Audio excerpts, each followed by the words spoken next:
بسم الله الرحمن الرحيم إنك لعلى خلق عظيم صلوات اللهم صل على عزیزان گرامی، ہماری گفتگو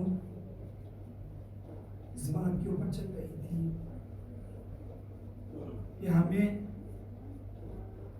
وہی اخلاق اپنے اندر پیدا کرنا ہے جو پیغمبر اسلام کے یہاں پایا جاتا ہے، اور اس کے سلسلے سے مختلف موضوعات آپ کے سامنے پیش کیے گئے۔ سب سے پہلے تو آپ کے سامنے یہ بات عرض کی گئی کہ اخلاق کی دنیا ظاہری دنیا نہیں ہے، بلکہ اخلاق کا تعلق انسان کے باطن سے، اور اگر آپ نے اپنے باطن کو پاک و پاکیزہ بنا لیا پھر آپ واقعاً صاحب اخلاق کہلائیں گے، اور اگر آپ کا باطن پاک و پاکیزہ نہیں ہے اور ظاہری طور کے اوپر آپ آ کر کے اپنے اندر ایسی صفات پیدا کریں کہ جو معاشرے میں اچھی شمار کی جاتی ہیں تو اس کا کوئی فائدہ نہیں ہوگا۔ فائدہ کیوں نہیں ہوگا؟ فائدہ اس لیے نہیں ہوگا چونکہ اسلام نے حکم دیا ہے کہ جو ہم نے تم پر واجب قرار دیا ہے اس کے مطابق ہمیشہ ایک جیسی زندگی گزارو۔ ایسا نہیں ہونا چاہیے کہ آج تم کچھ اور ہو کل تم کچھ اور ہو جاؤ، ایسا نہیں ہونا چاہیے۔ ہمیشہ ایک جیسی زندگی گزرے گی تبھی تمہاری شناخت بنے گی، تبھی تمہاری پرسنالٹی بنے گی، تبھی تمہیں لوگ پہچانیں گے۔ آج ہم اپنے اماموں کو کیسے پہچانتے ہیں؟ آج ہم اپنے اماموں کو یہ اس طریقے سے پہچانتے ہیں کہ ہمارے امام کبھی کسی کے اوپر ظلم نہیں کر سکتے، کسی کے اوپر ظلم نہیں کر سکتے، تو انہوں نے اپنی زندگی میں اس چیز کے اوپر عمل کیا، تبھی تو آج ہم یہ کہتے ہیں کہ انہوں نے کسی کے اوپر ظلم نہیں کیا، انہوں نے اپنی زندگی میں اس بات کے اوپر عمل کیا ہے۔ ہر موقع اور ہر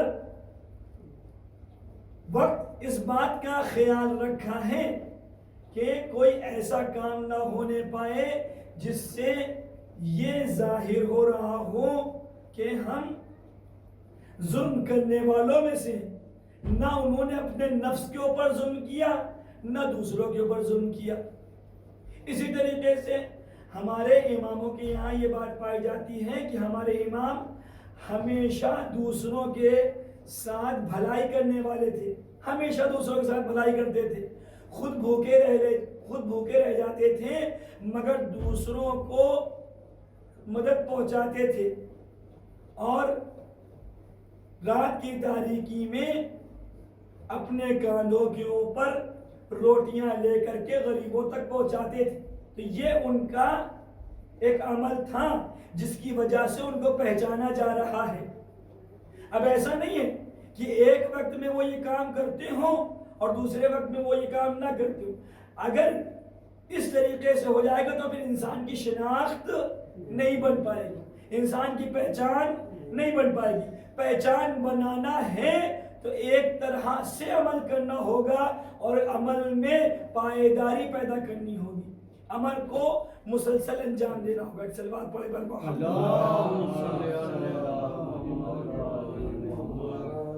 عمل میں پائیداری پیدا کرنی ہوگی, عمل کو مسلسل انجام دینا ہو. کوئی بھی کام آپ لے لیں, کوئی بھی اچھی صفت لے لیں, آپ کو ہمیشہ اس اچھی صفت کے اوپر باقی رہنا ہوگا.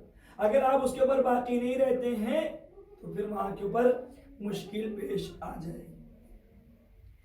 عزیزان گرامی, کل میں نے آپ کے سامنے ایک صفت کا تذکرہ کیا تھا, اور وہ صفت یہ تھی, وہ صفت تواضع کے نام سے جانی جاتی ہے. یعنی تواضع کے معنی یہ ہوتے ہیں کہ اپنے اندر انسان خاکساری پیدا کرے, اپنے آپ کو کم سمجھے, اپنے آپ کو کم سمجھے, کسی کو چھوٹا نہ سمجھے, ہر ایک انسان کو اپنے سے بہتر سمجھے. یہی اسلام نے حکم دیا ہے کہ لاکھ تم بڑے ہو, لاکھ تم کسی بھی منزل کے اوپر ہو, مگر تم اس کے باوجود بھی اپنے آپ کو چھوٹا سمجھو. اور شاید آپ جب نماز جماعت پڑھنے جاتے ہیں تو وہاں کے اوپر آپ یہی دیکھتے ہوں گے کہ جس کو اللہ نے امامت کا درجہ دیا ہے, جس کو اللہ نے امام بنایا ہے, یعنی جو نماز جماعت پڑھا رہا ہے, اس کے لیے اللہ نے یہ حکم قرار دیا ہے کہ وہ اپنے مامومین سے تھوڑا نیچے کھڑا ہو, تھوڑا نیچے کھڑا ہو. یعنی امام کی جگہ ماموم کی جگہ سے نیچے ہوگی. جو پیچھے نماز پڑھ رہے ہیں ان کو ماموم کہا جاتا ہے, جو نماز پڑھا رہا ہے اس کو امام کہا جاتا ہے.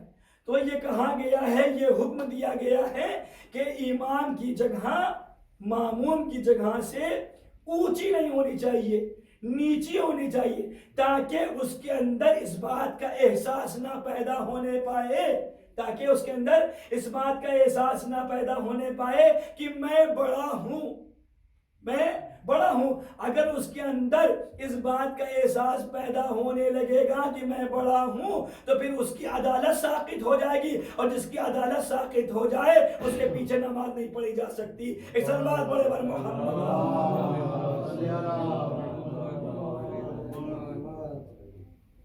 اس کے اوپر ہماری توجہ ہونا چاہیے. یعنی جو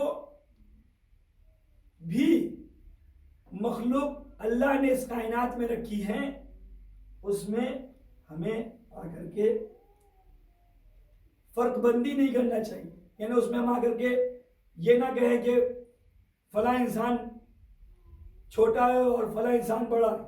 حالانکہ ہمارے یہاں ہندوستان میں یہ ایک سوچ بنا دی گئی, ایک سوچ بنا دی. حالانکہ یہ تو غیروں میں تھا تو ٹھیک تھا, یہ ان کے ہاں نہ تعلیم ہے نہ ان کے ہاں وہ سمجھ ہے.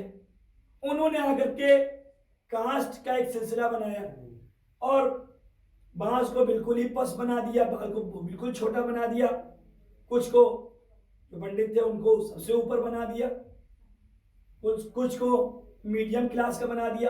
اس طریقے سے انہوں نے آ کر کے پوری انسانیت کو 4 حصوں میں 5 حصوں میں بانٹ دیا.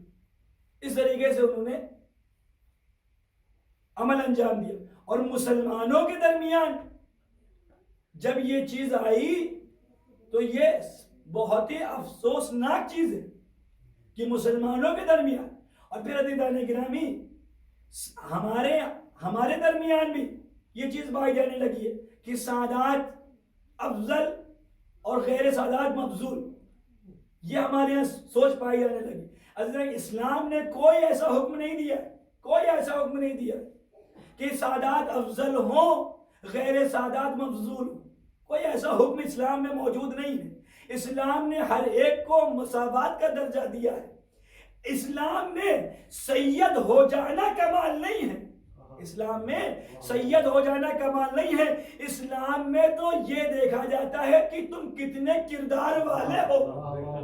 اسلام میں یہ دیکھا جاتا ہے کہ تم کتنے کردار والے ہو. اگر کردار والے ہو تو سب سے اونچے ہو, اگر تمہارے یہاں کردار نہیں پایا جاتا تو لاکھ سید ہو سب سے نیچے ہو. اے صلوات بڑے بڑے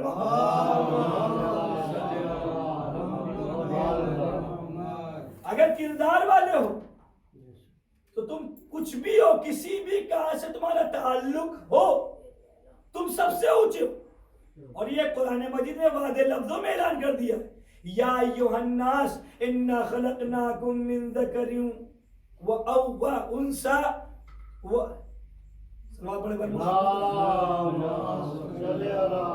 یا ایھا الناس انا خلقناکم من ذکر و انثی وجعلناکم شعوبا وقبائل لتعارفوا ان اکرمکم عند اللہ اتقاکم، کہ اے لوگوں، یہاں کے اوپر مومنوں کو مخاطب نہیں کیا گیا ہے، یہاں کے اوپر مسلمانوں کو مخاطب نہیں کیا گیا ہے، بلکہ یہاں کے اوپر عام انسانوں کو مخاطب کر کے اللہ یہ آواز دے رہا ہے کہ ہم نے تمہیں مرد اور عورت سے پیدا کیا ہے، مرد عورت کے ذریعے سے تمہیں پیدا کیا، وَجَعَلْنَاكُمْ شُعُوبًا وَقَبَائِلًا، اور جو ہم نے تمہیں قبیلوں میں بانٹا ہے، گروہوں میں بانٹا ہے، خاندانوں میں بانٹا ہے، تو یہ اس لیے بانٹا تھا کہ لِتَعَارَفُوا، تاکہ تم ایک دوسرے کو آسانی سے پہچان سکو۔ انسان جتنا دائرہ چھوٹا ہوگا اتنا ہی انسان ایک دوسرے کو پہچان پائے گا۔ اب یہاں کے اوپر اتنے لوگ مجلس میں آ رہے تو ہر ایک سے آسانی سے تعارف ہو سکتا ہے، ہر ایک کو انسان آسانی سے پہچان سکتا ہے، مگر آپ غفرہ معاف پہ چلے جائیے جہاں کے اوپر 200 250 400 500 لوگ آ رہے ہوں، وہاں کے اوپر انسان ایک دوسرے کو پہچان نہیں سکتا کہ کون کون آیا تھا۔ یہاں کے اوپر تو سبھی کو پتا ہے کہ فلاں فلاں آیا تھا۔ تو عزیزان جتنا دائرہ چھوٹا ہوتا چلا جاتا ہے اتنا ہی انسان ایک دوسرے کو پہچانتا چلا جاتا ہے، تو یہ جو قبائل میں بانٹا گیا ہے، خاندان میں بانٹا گیا ہے، یہ اس لیے بانٹا گیا تھا تاکہ تم ایک دوسرے کو پہچان سکو، نہ یہ کہ تم ایک خاندان کو دوسرے خاندان کے اوپر ترجیح دو، نہ یہ کہ ایک خاندان کو دوسرے خاندان پر ترجیح دو اور خاندانی لڑائیاں ہو رہی ہوں اس بات کے اوپر کہ ہم افضل ہیں وہ مفضول ہیں، ہم بڑے ہیں وہ چھوٹے ہیں۔ یہ ساری چیزیں اللہ کی نگاہ میں ناپسند ہیں۔ اللہ کس کو پسندیدہ بناتا ہے؟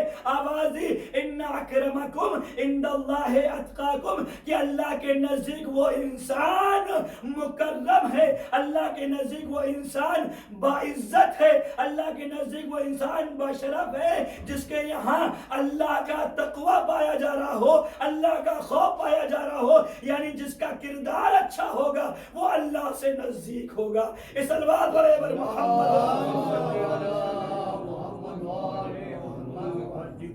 تو یہ جو ہمارے یہاں ایک تصور پایا جاتا ہے کہ فلاں اچھے اور فلاں برے، یہ چیزیں نہیں ہیں، یعنی فلاں بڑے ہیں اور فلاں چھوٹے ہیں، یہ کوئی تصور اسلام نے پیش ہی نہیں کیا۔ یہ الگ مسئلہ عزیزان گرامی، یہ الگ مسئلہ ہے کہ روایتوں میں یہ وارد ہوا ہے کہ سادات کا احترام کرو، چونکہ وہ ہماری نسل سے وہ ایک حکم دیا گیا ہے اور اس کا تعلق اس بحث سے بالکل نہیں ہے کہ ہم یہ سمجھیں کہ وہ بڑے ہیں یہ چھوٹے، دوسرے لوگ چھوٹے نہیں۔ کوئی سرداری برداری کا حکم نہیں دیا گیا۔ کس چیز کا حکم دیا گیا؟ ان کا احترام کرو، چونکہ ان کے اندر میرا خون پایا جاتا ہے، اس وجہ سے احترام کرنے کو کہا گیا، وگرنہ کوئی نہ چھوٹا ہے نہ بڑا۔ عزیزان گرامی، جناب موسیٰ علیہ السلام سے پروردگار عالم نے فرمایا کہ میں نے 6 چیزوں کو 6 جگہوں کے اوپر رکھا ہے، میں نے 6 چیزوں کو 6 جگہوں کے اوپر رکھا ہے، اور لوگ اسے دوسری 6 جگہوں کے اوپر تلاش کرتے ہیں۔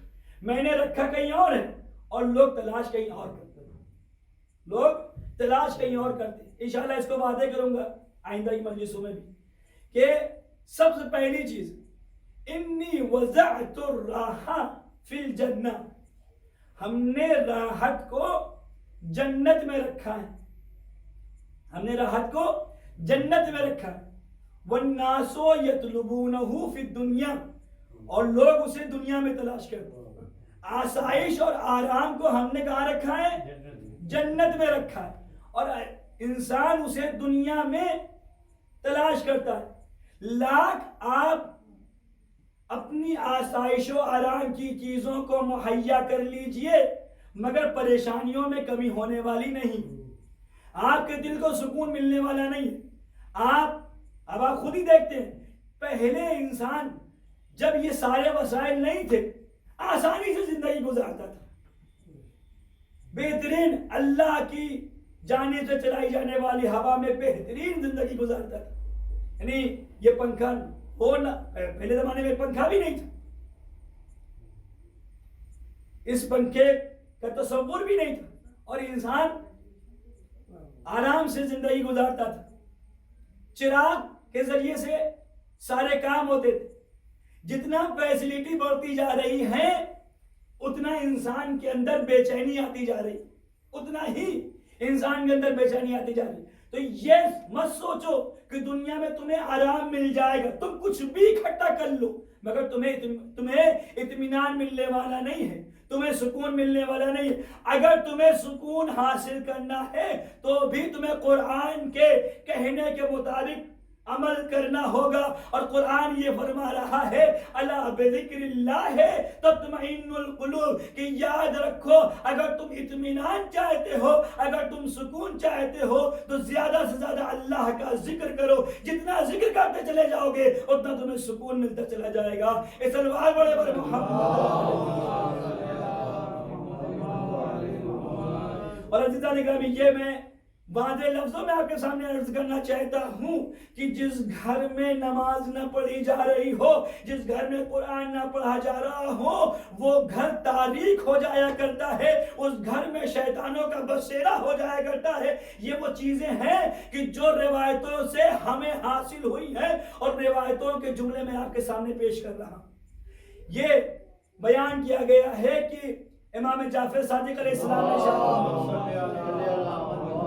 نے مومن کو کم سے کم روزانہ 50 آیتوں کی تلاوت کرنا چاہیے، 50 آیتوں کی کم سے کم تلاوت کرنا چاہیے. اور جس گھر میں قرآن کی تلاوت نہ ہوتی ہو اس گھر سے ملائکہ چلے جاتے ہیں، اس گھر میں شیاطین کا بسیرا ہوتا ہے اور وہاں کے اوپر بلائیں اور مصیبتیں آتی ہیں. اور جس گھر میں قرآن کی تلاوت ہوتی ہے وہ گھر اہل سما کے لیے، آسمان والوں کے لیے ایسا ہی چمکتا ہے جیسے ہمارے لیے ستارے چمکتے، جیسے ہمارے لیے ستارے چمکتے ہیں.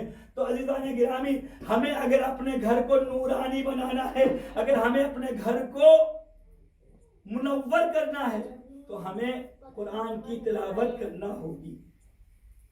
اور یہ چیز بہت زیادہ ہمارے درمیان سے ختم ہوتی چلی جا رہی ہے. پہلے تو ہمارے ہاں جب کوئی مر جاتا تو کم سے کم اس وقت قرآن خوانی ہو جایا کرتی تھی، مگر اب وہ بھی سلسلہ دھیرے دھیرے ختم ہوتا چلا جا رہا ہے اور ہمیں اس کے اوپر توجہ دینا چاہیے. قرآن کل روز محشر یہ فریاد کرے گا کہ میں ان کے درمیان موجود تھا تو انہوں نے بس مجھے طاقوں تک سجایا ہے اور اپنی زندگی میں نہیں اتارا، اپنی زندگی میں نہیں اتارا، نہ انہوں نے اس کو چھوا. قرآن کے اوپر دھول بیٹھی ہوتی ہے اور اتارا کب جاتا ہے؟ جب انسان کوئی مریض ہو جاتا ہے یا کوئی انسان پریشان ہو جاتا ہے تب وہ قرآن کی ہوا دی جاتی. تو یہاں کے اوپر ایک عظیم عالم دین ہے، وہ یہ تحریر کرتے ہیں، حالانکہ انہوں نے شعر میں یہ بات کہی ہے مگر میں نثری طور میں یہ بات آپ کے سامنے عرض کرنا چاہتا ہوں کہ وہ یہ کہتے ہیں کہ بے ہوش کو، جو انسان بے ہوش ہے اس کو تو قرآن کی ہوا دی جاتی، جو بے ہوش ہے اسے قرآن کی ہوا دی جا رہی، اور جو ہوش والا ہے اس کو قرآن سے کوئی لگاؤ ہی نہیں ہے، اس کو کوئی قرآن سے تعلق ہی نہیں ہے.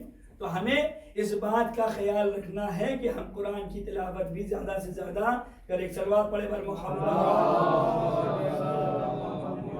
اور یہ اس حدیث کے ضمن میں آپ کے سامنے عرض کر رہا ہوں کہ اگر آپ یہ چاہتے ہیں کہ آپ کی زندگی نورانی ہو جائے، اگر آپ یہ چاہتے ہیں کہ آپ کی زندگی میں برکتیں آ جائیں تو پھر آپ کو شریعت کے حکم کے مطابق عمل کرنا ہوگا. کم سے کم انسان کو روزانہ اس بات کا خیال کرنا چاہیے کہ ہم 50 آیتوں کی تلاوت کریں اور نماز کو مسلسل پڑھیں. اب اگر جو انسان نماز نہیں پڑھ رہا ہے اس کے لیے اللہ نے 15 طرح کا عذاب رکھا ہے جو میں بھی آپ کے سامنے عرض کرنا چاہتا ہوں. اس بات پڑھے بر محمد. اللہ نے یہ بیان کیا ہے اپنے رسول کے ذریعے سے، اور رسول نے اس چیز کی تعلیم کس کو دی ہے؟ جناب فاطمہ زہرا سلام اللہ علیہ،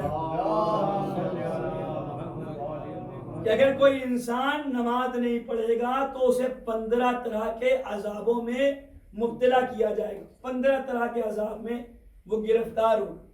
6 دنیا سے متعلق ہیں، 3 موت کے وقت سے متعلق ہیں، 3 قبر سے متعلق ہیں، اور 3 قیامت سے متعلق۔ یہ 15 عذاب ہیں جو انسان کو ملیں گے۔ سب سے پہلی چیز، جو انسان نماز نہیں پڑھتا اس کے مال سے برکت چلی جاتی،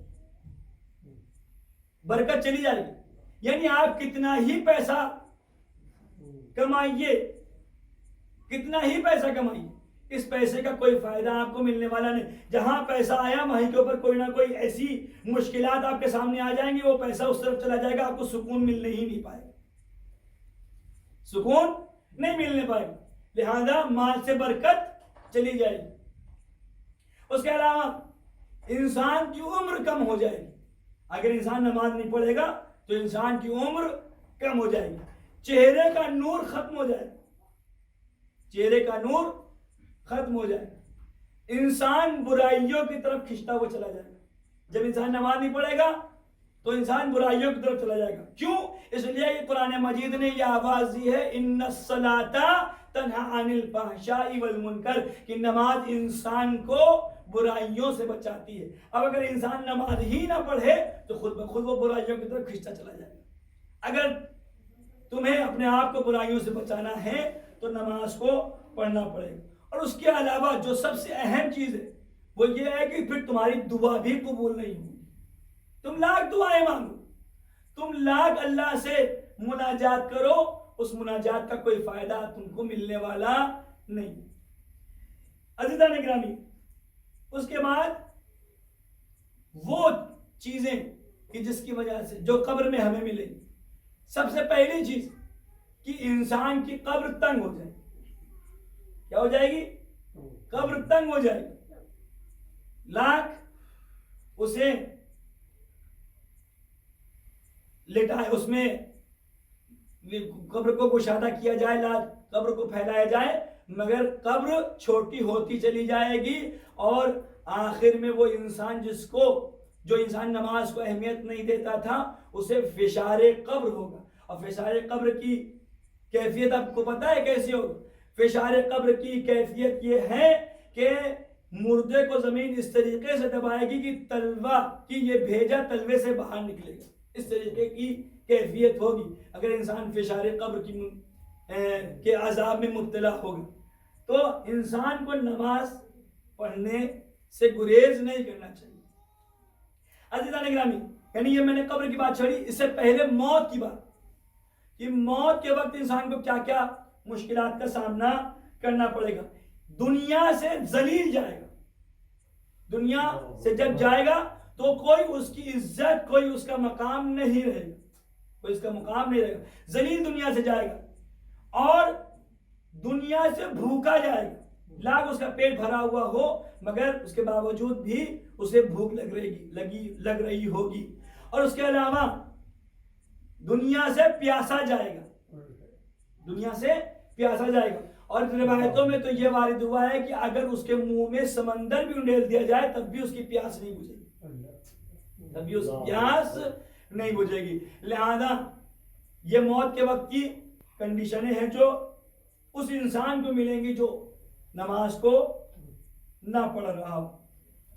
قبر کی منزل میں یعنی بتایا گیا کہ قبر تنگ ہو جائے گی، قبر اندھیری رہے گی۔ اگر انسان نماز کو چھوڑ رہا ہے تو قبر اندھیری رہے گی، اور اس کے علاوہ فرشتے جب آئیں گے تو پھر ظاہر سی بات ہے اسے عذاب دیں گی۔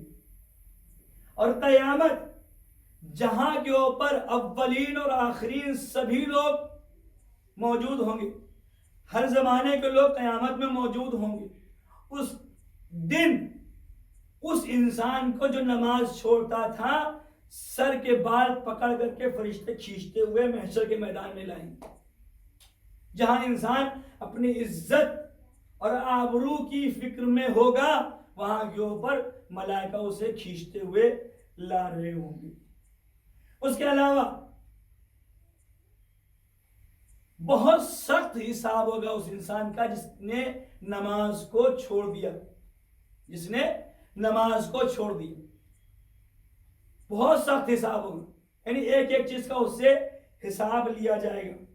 اور آخری چیز کہ وہ خدا کی رحمت سے دور ہوگا. روز قیامت ہر انسان اس بات کا متقاضی ہوگا, اس بات کا طلبگار ہوگا کہ اس کا پروردگار اسے اپنی رحمت میں لے لے, اپنے سائے میں لے لے, اور اس وقت اللہ اسے اپنی رحمت سے دور کر دے گا. اپنی رحمت سے دور کر دے گا. یہ 15 طرح کے عذاب ہیں جو مختلف موقعوں کے اوپر آپ کو خدا نہ خواستہ اگر نماز ہم سے چھوٹ رہی ہے تو ملے گا.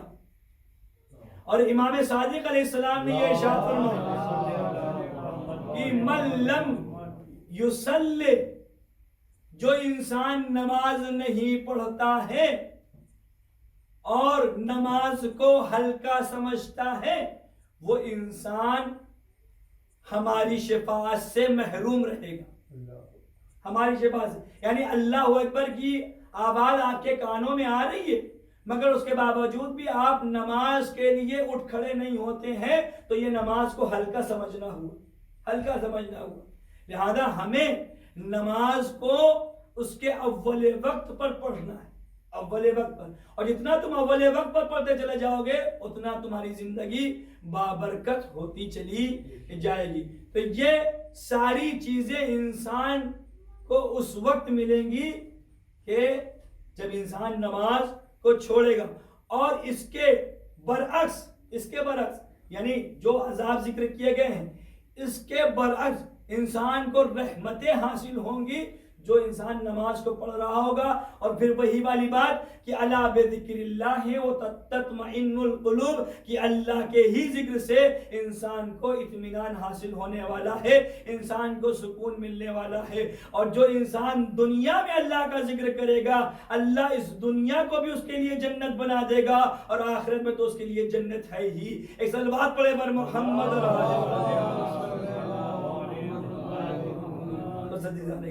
اس سے زیادہ گفتگو کا موقع نہیں. اور یہ وہ تاریخیں ہیں جس میں جتنا ہم گریہ کر لیں اتنا ہی ہمارے لیے زیادہ آخرت ہے. عزیزان گرامی, آپ یہ دیکھیں کہ آج جناب علی اکبر کے مسائل پڑھے جاتے ہیں. جناب علی اکبر کے اوپر ہونے والے مظالم کا ذکر کیا جاتا ہے. علی اکبر کون ہے؟ علی اکبر حسین کے لاڈلے, زہرا کے دلبند. عزیزان گرامی, آپ یہ دیکھیں کہ جب روز عاشورہ نمودار ہوئی ہے, تو وہاں کے اوپر امام حسین علیہ السلام نے اپنے اس صحابی کو جس کا نام حجاج ابن مسروق تھا, جو امام حسین علیہ السلام کا مؤذن تھا, امام حسین علیہ السلام نے اس مؤذن سے اس دن اذان دینے کو منع کر دیا کہ آج تم اذان نہ دینا, آج میں چاہتا ہوں کہ میرا بیٹا اذان دے, آج میں چاہتا ہوں کہ میرا بیٹا اذان دے. اب عزیزان گرامی روایت کے جملے ہیں کہ جناب علی اکبر آئے ہیں اور انہوں نے اذان دینا شروع کی ہے, اذان دینا شروع کی ہے کہ جناب زینب سلام اللہ علیہ نے یہ پیغام بھجوایا ہے کہ اے بھیا حسین، علی اکبر کی آواز میں اتنی تاثیر پیدا کر دیجئے کہ اس کی اذان کی آواز ہم لوگ بھی سن لیں۔ تو جب امام حسین علیہ السلام نے اس خواہش کا اظہار جناب علی اکبر سے کیا ہے تو جناب علی اکبر نے بھی اپنی ایک خواہش اپنے بابا کی خدمت میں رکھی ہے۔ کہا بابا، جس طریقے سے آپ یہ چاہتے ہیں کہ آپ کی بہنیں میری آواز کو سنیں، اسی طریقے سے ہم یہ چاہتے ہیں کہ میری بھی ایک بہن مدینے میں موجود ہے جس کا نام سغرا ہے۔ آپ اتنی تاثیر پیدا کرتے ہیں، اتنی تاثیر پیدا کرتے ہیں کہ اس تک بھی میری آواز پہنچ جائے۔ عزیزان گرامی، عزاداران مظلوم کربلا، اب دشت کربلا میں جو آواز اذان گونجی ہے تو صرف دشت کربلا تک محدود نہیں رہی ہے، یہ مدینے کی گلیوں میں بھی پہنچی ہے۔ ارے سغرا، جس سے علی اکبر وعدہ کر کے گئے تھے کہ میں تمہیں لینے کے لیے آؤں گا اور اپنے پیروں کے نشان بنا کر کے گئے تھے، جیسا کہ ذاکرین ذکر کرتے ہیں، تاکہ سغرا کو چین نصیب ہو سکے، چین نصیب ہو سکے۔ سغرا ان نشانات کو دیکھ کر کے سکون حاصل کرتی تھی اور اپنے بھیا کا انتظار کرتی تھی۔ جیسا ہی اس نے اذان کی آواز سنی ہے، فوراً کہا جانی ام سلمہ، میرا بھیا آ گیا۔ میں کہتی تھی نا کہ میرا بھیا آ جائے گا، میں کہتی تھی نا کہ میرا بھائی آئے گا مجھے لینے کے لیے، میرا بھائی آ گیا ہے مجھے لینے کے لیے۔ مگر عزیزان گرامی، عزاداران مظلوم کربلا، اذان ختم ہو گئی مگر سغرا کو کوئی لینے نہ آیا۔ سغرا تڑپتی رہ گئی، سغرا تڑپتی رہ گئی۔ عزیزو، ادھر اذان ختم ہوئی ہے، ادھر امام حسین علیہ السلام نے جناب علی اکبر کو حکم دیا ہے، تقدم یا ولدی، اے میرے بیٹے آگے بڑھو اور جا کر کے جنگ کرو، لیکن جانے سے پہلے اپنی پھوپھی سے اجازت لے لینا۔ روایتوں کے جملے ہیں کہ جناب علی اکبر جناب زینب سلام اللہ علیہ کے پاس آئے ہیں اور آنے کے بعد اجازت طلب کی ہے۔ جناب زینب نے بڑی مشقتوں کے ساتھ جناب علی اکبر کو پالا تھا۔ عزیزان گرامی، لہذا تھوڑا سا تحمل ہوا، تھوڑا سا سوچنے لگی، آواز دی، پھوپھی اماں، آپ کو اپنا بھیا پیارا ہے یا میں پیارا ہوں؟ آپ کا بھائی نرغے اعدا میں گرا ہوا ہے، لہذا مجھے اجازت دے، میں چاہتا ہوں کہ اپنے بابا کے اوپر اپنی جان قربان کر دوں۔ بس عزیزان گرامی، میں زحمت کو ختم کر رہا ہوں۔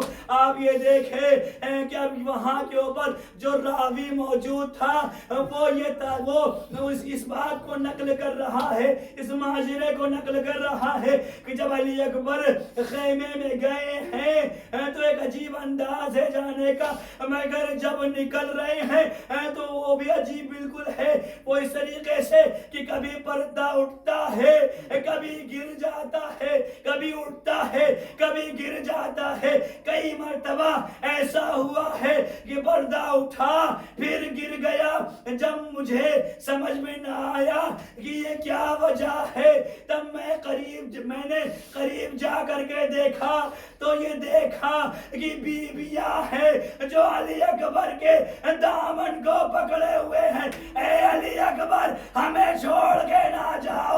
سکینہ علی اکبر کو تھامے ہوئے ہیں، اے بھیا علی اکبر، ہمیں چھوڑ کے نہ جاؤ۔ عزیزو، بس میں مسائب کو آخری منزل پر لا رہا ہوں. آپ یہ دیکھیں علی اکبر میدان میں آئے ہیں اور میدان میں آنے کے بعد قتال کیا ہے. پہلوان سامنے آیا ہے.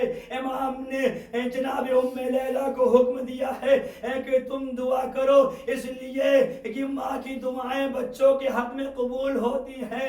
اس کے مقابلے میں پہلوان آ گیا ہے، لہذا تم دعا کرو گی تو وہ اس پہلوان سے بھی مقابلہ جیت لے گا.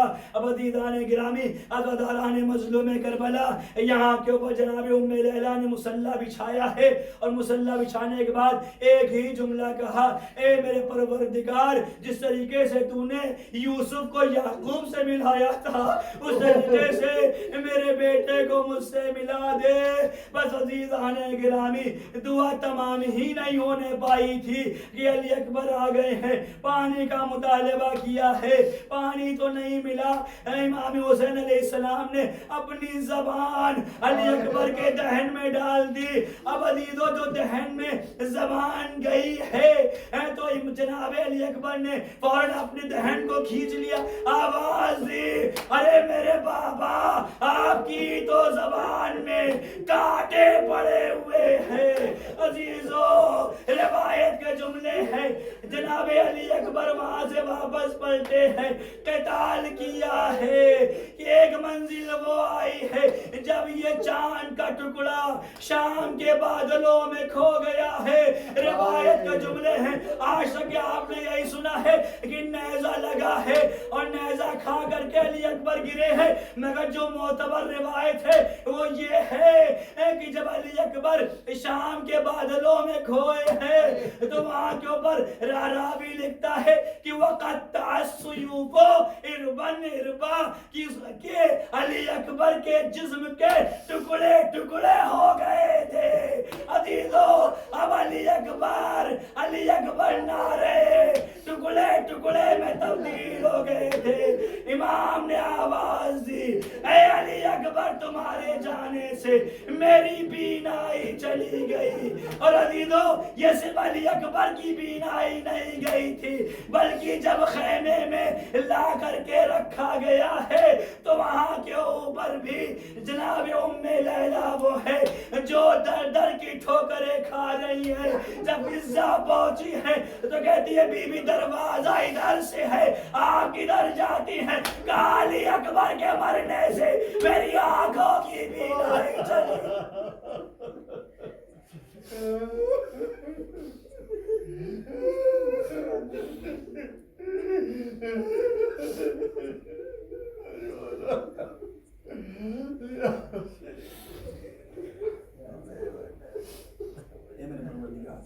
محمد علی محمد ہمیں جو پریشانی حالوں کی پریشانیوں کو ہمیں جو زیارات مشتاق ہیں، جو زیارات سے مشرف، جو بے اولاد ہیں انہیں صاحب اولاد، جو مقروض ہیں قرض غیب ادا کر. اے میرے پروردگار، حاضرین کی دلی حاجات کو شرف قبولیت عنایت فرما. اے میرے پروردگار، تجھے واسطہ محمد علی محمد کا بانیان مجلس کی توفیقات میں اضافہ فرما، ان کے مال و دولت میں اضافہ فرما. اے میرے پروردگار، انہیں ہر طرح کی پریشانیوں سے دور فرما. اے میرے پروردگار، تجھے واسطہ محمد علی محمد کا پرچم اسلام کو سربلند فرما، پرچم کفر و نفاق کو سرنگو فرما. آج کل افغانستان کے حالات بہت زیادہ خراب ہو گئے، خاص طور پر شیعہ حیدر کرار کے لیے بہت زیادہ حالات خراب ہو گئے. آپ سب سے گزارش ہے کہ ہر نماز میں ان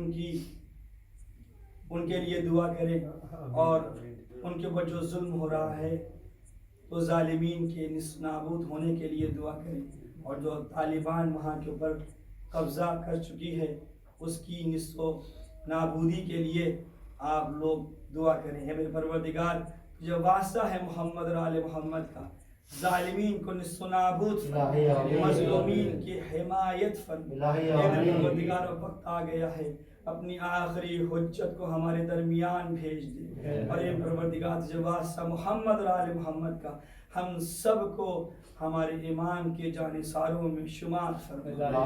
ربنا تقبل منا انکا انت السمیع العلیم. ماتم حسین. اللہ